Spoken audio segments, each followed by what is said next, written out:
वज़ीर आला परवेज इलाही से MNA फरूख हबीब की मुलाकात हुई है। तहरीक इंसाफ के साथ इत्तेहाद मजबूत तर हो रहा है।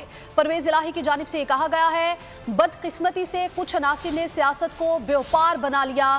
कौम देख रही है कि किस तरह ज़मीरों के सौदे किए जा रहे हैं। ऑपोजिशन के हर गैर आईनी इक़दाम का मुकाबला करने के लिए पुरअज़्म लीग इंतशार का एजेंडा लेकर चल रही है। चौधरी परवेज इलाही की जानिब से ये बयान दिया गया है। तो आपको बता रहे हैं, परवेज इलाही की जानिब से आपको बताएं कि ये बयान दिया गया है और MNA फरूख हबीब ने उनसे मुलाकात की है। तहरीक इंसाफ के साथ इत्तेहाद मजबूत तर हो रहा है और बदकिस्मती से कुछ अनासिर ने सियासत को व्यापार बना लिया है। कौम देख रही है कि किस तरह से ज़मीरों के सौदे किए जा रहे हैं। ऑपोजिशन के हर गैर आईनी इक़दाम का मुकाबला करने के लिए पुरअज़्म है।